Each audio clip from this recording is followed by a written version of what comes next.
তুফানের ঢেউ, কিসের ঢেউ? পানির ঢেউ।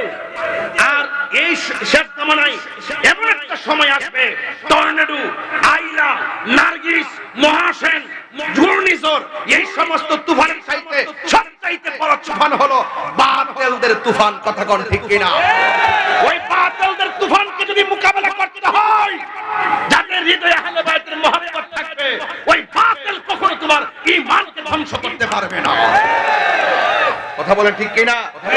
এই জন্য আমার যুবক ভাইয়েরা, মরতে হবে বাবা, চলে যেতে হবে, কেউ থাকবে না। আরে বুঝেন না কেন আহলে বাইতের কথা কেন টেনে আনছি? এমন একটা জামানায় পড়েছি, কালকে শুনতেছি মুজাফফর বিন মুহসিন নামের একজন লোক, সে বলতেছে কোরআন শরীফে অনেক ভুল ছিল, আমি এগুলা সংশোধন করে বলে নতুন কোরআন বানাইছে। তখন সে উল্লেখ করছে কি, কোরআন শরীফে যে রুকু আছে এই রুকুগুলা সব নাকি বেদাত, এইজন্য সে সব রুকু উঠাইয়া আলাদা কোরআন বানাইছে, এটা নাকি মাঠে ছাড়বো। এইরকম লোকও বের হয়ে গেছে।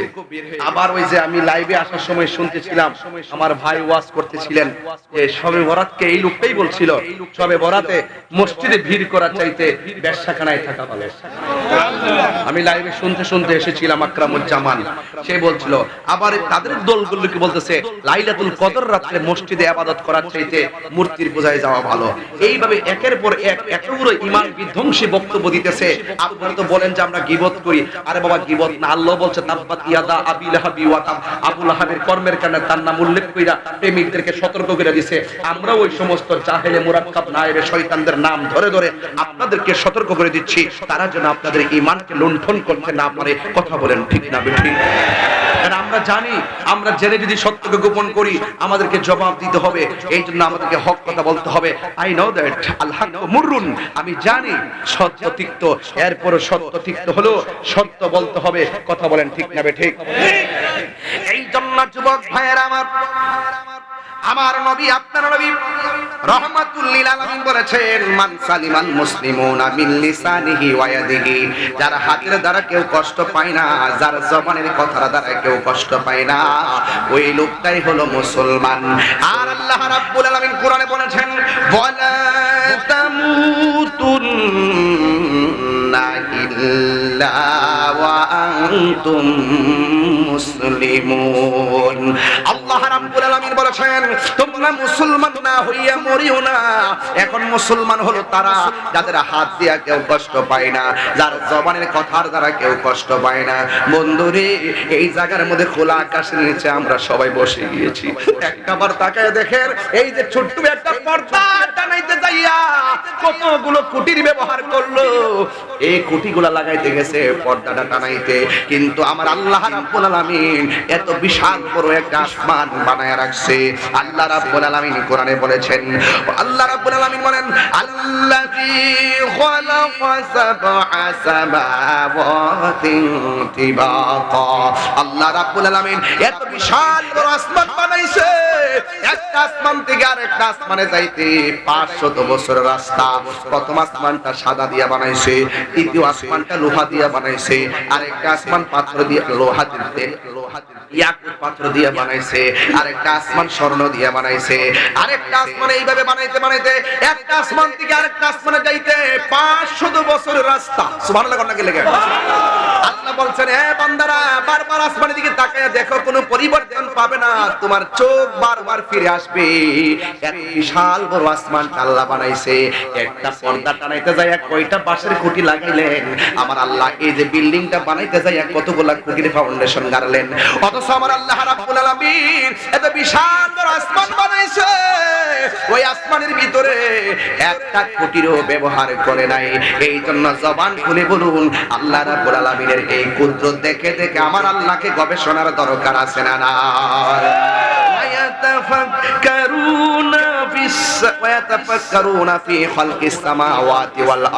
আসমান এবং জমিনে যা আছে সব নিয়ে আমার আল্লাহকে গবেষণা করো। কোথায় ছিলাম, কোথায় আসছি, কোথায় যাব? এই দুনিয়ার মানুষ টাকার ভাগ নেওয়ার জন্য বসে আছে, সম্পদের ভাগ নেওয়ার জন্য বসে আছে, চেয়ারের ভাগ নেওয়ার জন্য বসে আছে, ক্ষমতার ভাগ নেওয়ার জন্য বসে আছে, কিন্তু কবরের যাওয়ার আগে মরণের কষ্টের ভাগ পৃথিবীর কেউ নিবে না। বন্ধুরা রে আমার,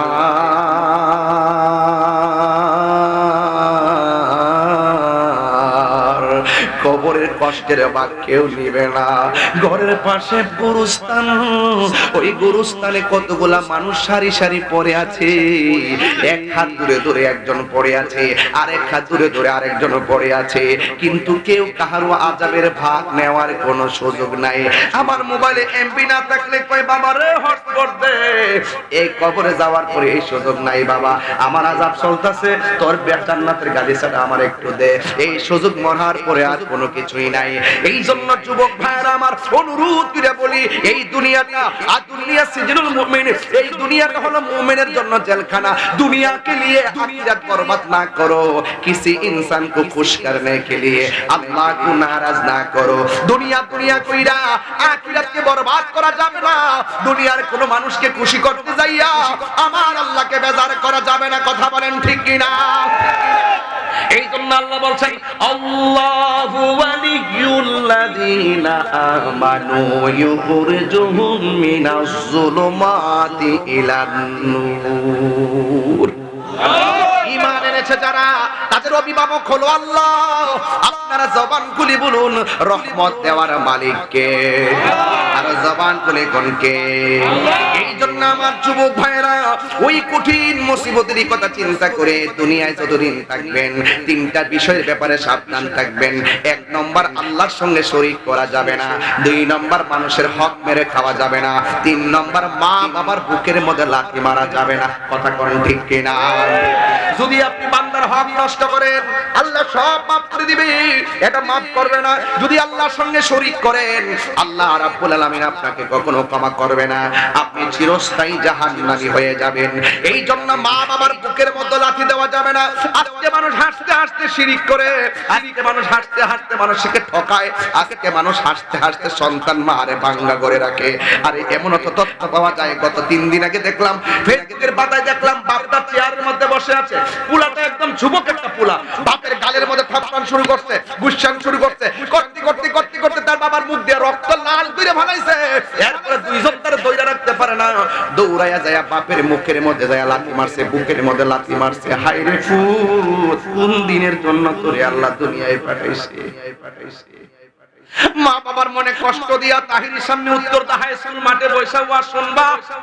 তোমার মতন বক্তা শ্রোতা তাহিরির দরকার নাই, যেই বক্তা মা বাপরে কষ্ট দিয়া প্রতিবেশী নিয়ে সুন্দর করে চলে, এই বক্তাগিরির কোনো দাম নাই। এই পিশাব বলবে মা বাপের খেদমত লাগতো না, এটা পিশাব না, এটা অভিশাপ। কথা বলেন। এই জন্য দুনিয়ায় থেকে সব করে যেতে হবে।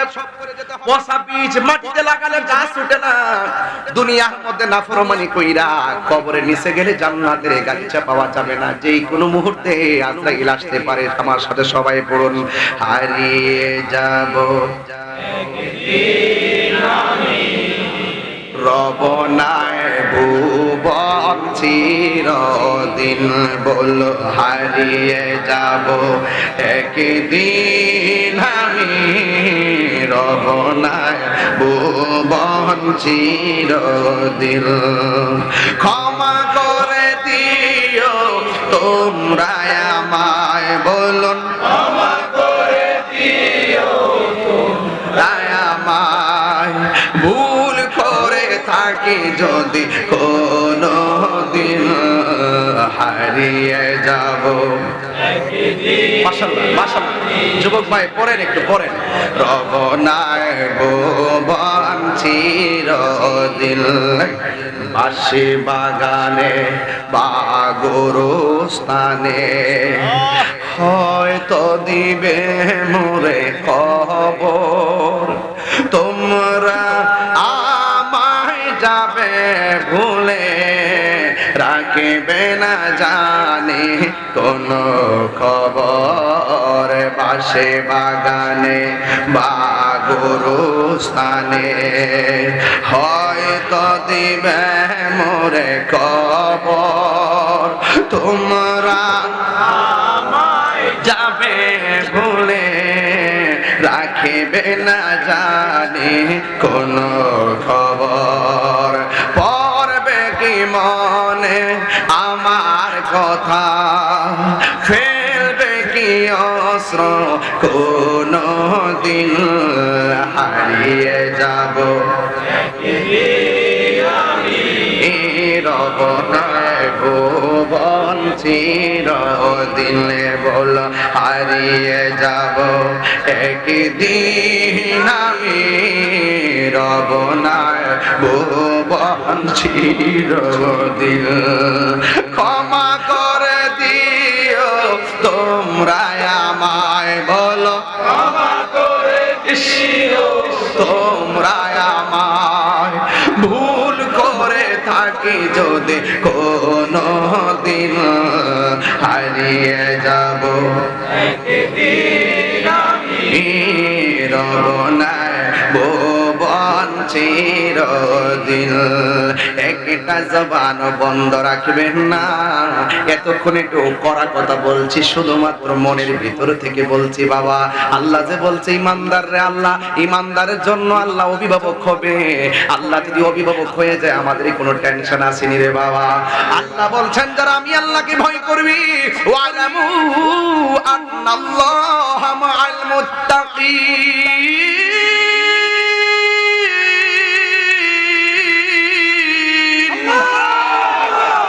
আল্লাহ রাব্বুল আলামিন বলেন যারা আমি আল্লাহকে ভয় কষ্ট এই জন্য যুবক আমি বলছিলাম কাহারও চেহারা নূর হবে কাহারও চেহারা একদম কালো হয়ে যাবে আল্লাহর হাবিব বলতেছেন হাসরের ময়দানে সব মানুষ দীর্ঘামী নিজের সাথে কাটবে একমাত্র 7 প্রকারের মানুষকে আমার আল্লাহ আরশে আজিমের নিচে ছায়া দিবে এর মধ্যে 1 নম্বর মানুষটা হলো আদল যে ন্যায় বিচার করে এই ন্যায় বিচারটা বিভিন্ন ভাবে হয়ে থাকে অর্থাৎ ইনসাফ যেখানে আছে শান্তি সেখানে আছে কথা বলেন ঠিক কিনা আপনি ধর্ম ব্যবহার করবেন ইনসাফের সাথে ব্যবহার করুন জুলুম করা যাবে না আপনি সমাজ চালাবেন ইনসাফের সাথে চালান জুলুম করা যাবে না আপনি প্রতিষ্ঠান চালাবেন ইনসাফের সাথে চালান জুলুম করা যাবে না এই জন্য আল্লাহর হাবিব বলেন যারা আদল ন্যায় বিচারক এই ন্যায় বিচারকদেরকে আমার আল্লাহ রাব্বুল আলামিন আরশে আজিমের নিচে ছায়া দিবে এখন প্রশ্ন হলো হুজুর 2 নম্বর কারা 2 নম্বর হলো যারা আল্লাহর রাস্তায় দান করে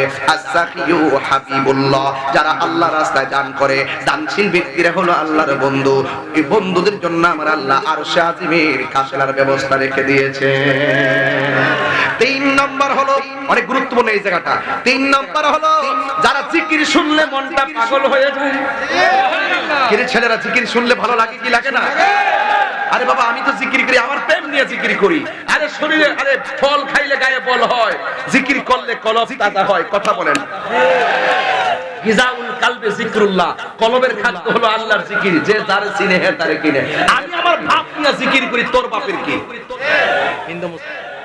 হিন্দু মুসলমান হবে নোটারি আছে এফিডেভিট আছে আপনি একটু দেখেন অরিজিনালটা আজকে দেখে দেখেন একটু পড়েন একটু যদি করেন এলাকাকে থাকলে চিনে কিনা এই যুবক ভাইরা আমার জিকির করলে কলবের ময়লা থাকে না পরিষ্কার হয় আর জোরে বলেন কলবের ময়লা থাকে না পরিষ্কার হয় আমাদের কলবে গুনাহ আছে না নাই লিকুল্লি শাইইন সিকালা ওয়া সিকালাতুল কুলুবি যিকরুল্লাহ প্রত্যেকটা জিনিস পরিষ্কার করার রেট আছে কলবের ময়লা পরিষ্কার করার যন্ত্র হলো আমার আল্লাহ পাকের জিকির কথা কোন ঠিক কিনা আল্লাহ বলছেন ফাযকুরুনি আযকুরুকুম ওয়াশকুরুনি ওয়ালা তাকফুরুন আল্লাহ বলছেন তোমরা যদি আমি আল্লাহকে স্মরণ করো আমিও তোমাদেরকে স্মরণ করব আমরা আল্লাহকে স্মরণ করি নামাজের মাধ্যমে আমরা আল্লাহকে স্মরণ করি রোজার মাধ্যমে আমরা আল্লাহকে স্মরণ করি যাকাতের মাধ্যমে আমরা আল্লাহকে স্মরণ করি হজের মাধ্যমে আমরা আল্লাহকে স্মরণ করি এই হজ যাকাতের মাধ্যমে কিন্তু আল্লাহ রাব্বুল আলামিন আমাদেরকে কেমনে স্মরণ করবেন আযকুরুকুম আইবির রাহমাতি ওয়াল মাগফিরা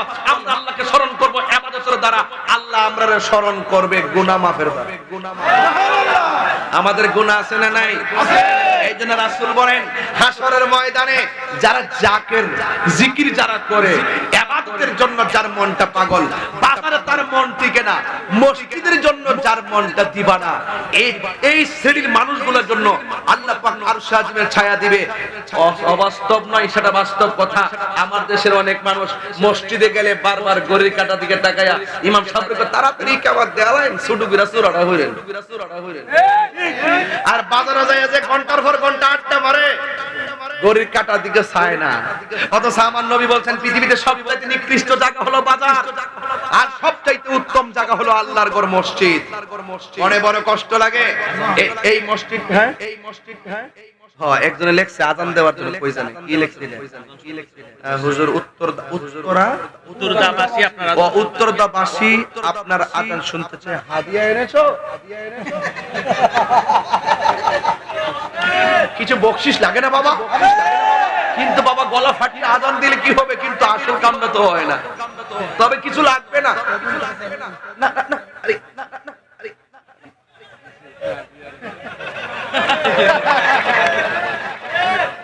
we are two brothers, মারহাবা জোরে কোন জিহাদিয়া মুজাদ্দিদিয়া দরবার ইরওয়াইন।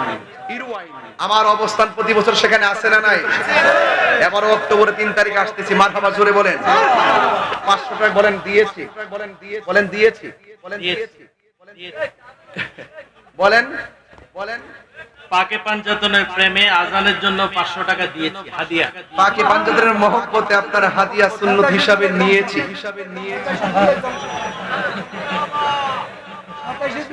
ভাই কষ্ট হইতেছে নাকি? আমার ওয়াজে কি কোনো অসুবিধা হইতেছে নাকি? মানে কোনো বেজালালে কয়েন যে এই লাইনে ওয়াজ করে আরেক লাইনে ওয়াজ করে, আমি কিন্তু লাইন ঠাসকাল করে যাব। মনে করেন যে ক্যান্টনমেন্ট এই বেটা ভাই কই হ্যালো হ্যালো হ্যালো হ্যালো যদি বলেন যে ওয়াজটার লাইন বেলাইন হইতেছে, ওই গাড়িটা ক্যান্টনমেন্টে আওয়ার পরে যেমনি আনার পরে যদি কইলে সমস্যা আছে গাড়ি করে লেবো, আমি আমরা ওয়াজটা করাইলাম। তবে আজকে একটা বাস দিন দিতাম নেই। আমি একটু আগে বলছিলাম পৃথিবীতে সবচাইতে নিকৃষ্ট জায়গা হলো বাজার, আর সবচাইতে উত্তম জায়গা হলো আল্লাহর ঘর মসজিদ। সমস্যা হলো আমি দেখি অনেক সময় শুনি বিভিন্ন মসজিদের সভাপতি সুদ। আমার পোলা পান্ডি কইরে হাত তোল হাত তোল হাত তোল হাত তোল। অ্যাকশন অ্যাকশন সুদখোরের বিরুদ্ধে, ঘুষখোরের বিরুদ্ধে, ইসরায়েলের বিরুদ্ধে, ইসরায়েলের বিরুদ্ধে দিলাম। ঠিক আছে, অ্যাকশন ঠিক আছে। 500 রুটে পয়সা নষ্ট, যুবক নষ্ট মদে, বাবা খাইবে বাট আমদিস ওই যে আছে পুলিশ আছে ধরাই দিমু কিন্তু ফলাপান বাবা মুরব্বিরা না ফলাপানের কইতেছে আমার বয়সে জিনিস ফুড়ি দিতে কইতাছে আর কি। বাবা খাইবা ইয়াবা খাবে, ফ্যান্সি গাঞ্জা সুদ ঘুষ, 500 রুটে পয়সা নষ্ট, যুবক নষ্ট মদে, কুসমাজে গেরাম নষ্ট, খাদক নষ্ট সুদে। সুদখোরের পেট যদি বড় হয় ইদিতে করে, আর নামাজ পড়ার সময় এমনি করে,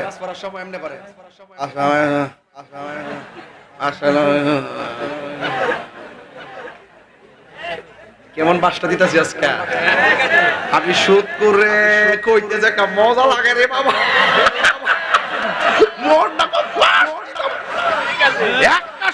একটা গজলের বই আছে 50 টাকা নিয়ে যায় গজলের বইটা, আমার অনেক শান আছে, আমার মুরিদ নিয়ে আইছে, একটা সুদখোর লক্ষ কোটি টাকার মালিক হতে পারে, কিন্তু আল্লাহর ঘর মসজিদের সভাপতি কমিটিতে থাকার যোগ্যতা নাই নাই নাই। হাত তুলে বলো ঠিক কি না বলো।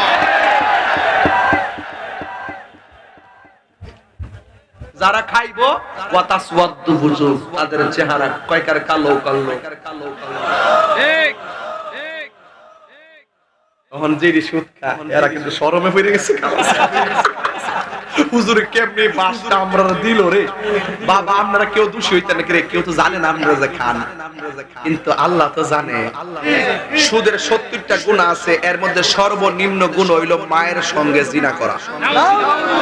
তো আপনি যদি আমার বক্তব্য দ্বারা কষ্ট পান আমার আপত্তি না, কিন্তু আপনার উপরে কি ফতোয়াটা হইল রয়েছে খেয়াল করে দেখেন। আল্লাহ বলেন আহাল্লাল্লাহুল বাইআ ওয়া হাররামার রিবা, আল্লাহ ব্যবসাকে হালাল করেছেন, সুদকে হারাম করেছেন।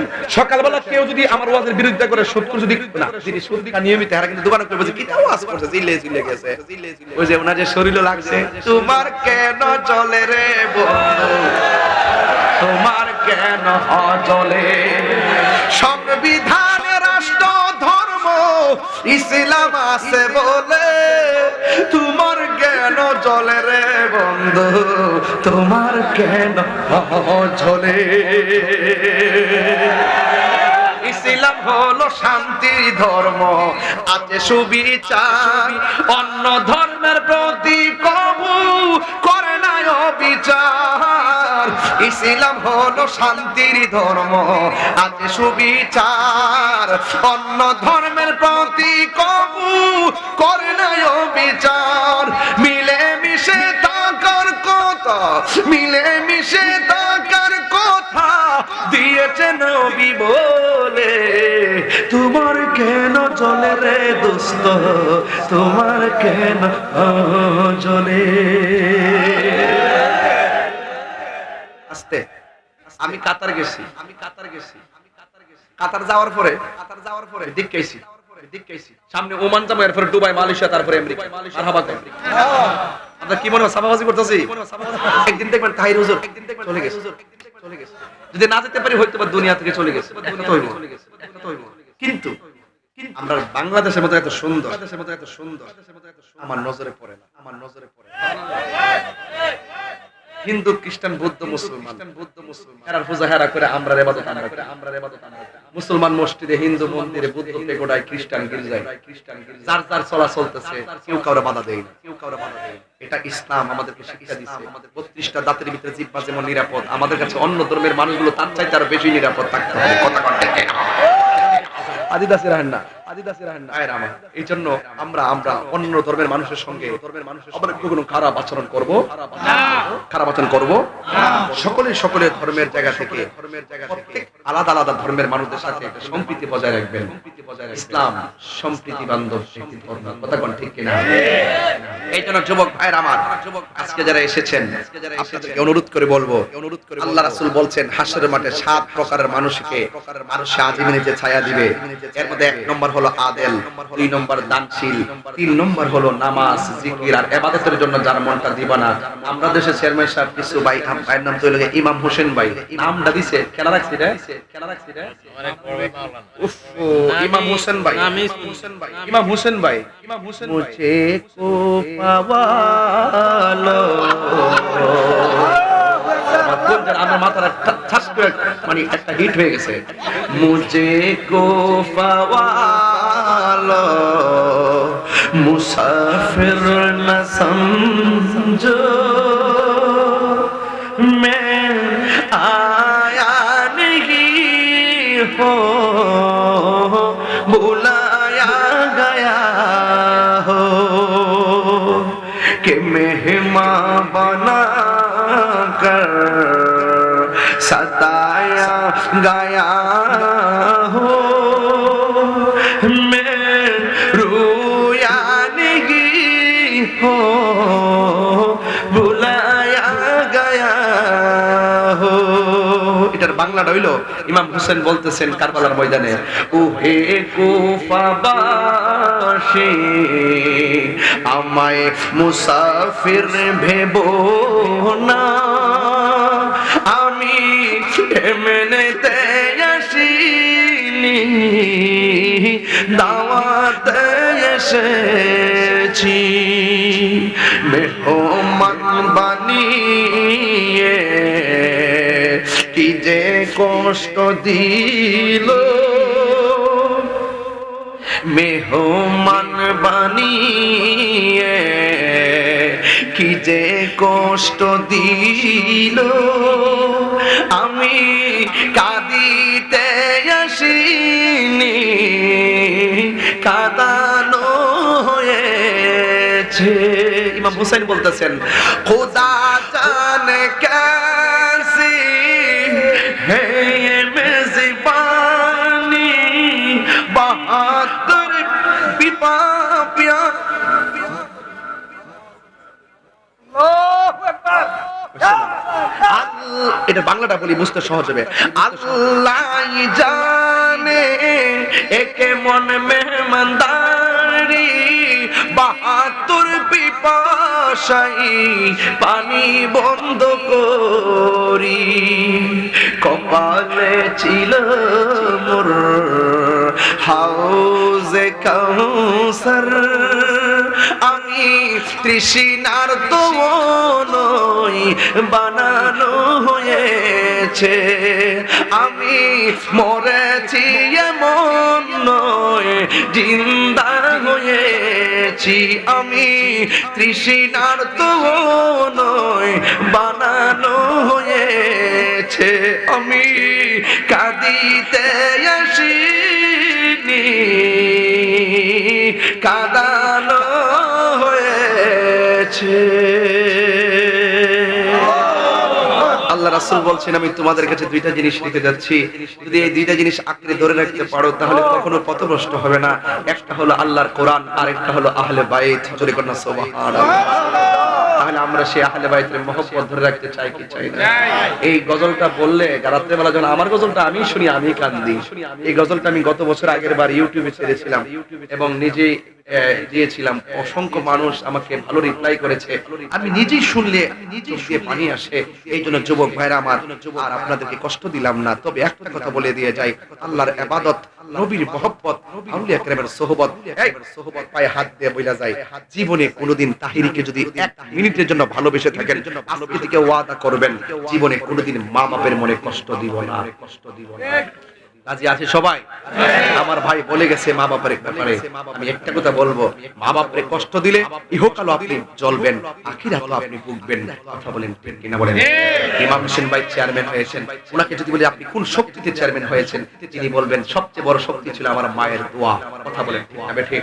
আর আমার যদি বলেন যে তাহিরি হুজুর আপনার চাইতে আলেমের অভাব নাই, আপনার চাইতে এই শুরু করার অভাব নাই, যেখানে আপনি যান লক্ষ লক্ষ মানুষ হয়, এটার কারিশমাটা কি? আমি বলছি আমার কোনো কারিশমা নাই, সবাই সম্মানিত আমার কাছে, সবারও আছে মানুষ আছে, তবে আমি মানুষকে নিয়ে প্রাউড ফিল করি। এর পিছনে একটা উৎসাহ আছে, একটা ভালোবাসা আছে, একটা মালা আছে, সেটা হলো আমার মায়ের দোয়া। কথা বলেন ঠিক না বেঠিক?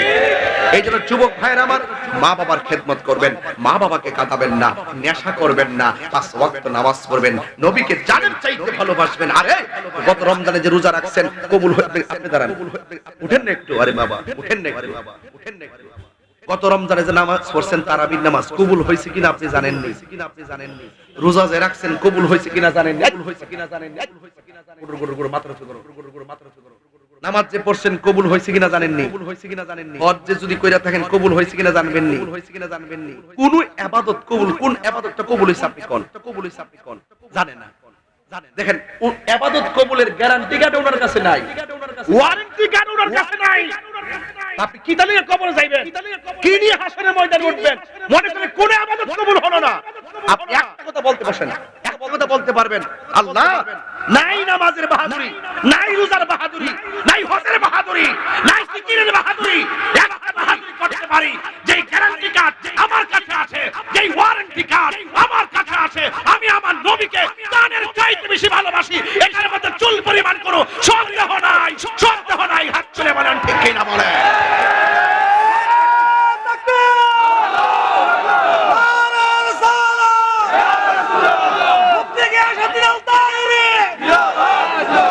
বাইরে পায়ে ধরে বলে যায় নবীর জানের চাইতে বেশি ভালোবাসবেন, কাজ লাগবে, আমল নিয়ে ধরা পড়ে গেছেন, ঈমানের খাতিরে নবী আপনার পাশে দাঁড়াই যাবে।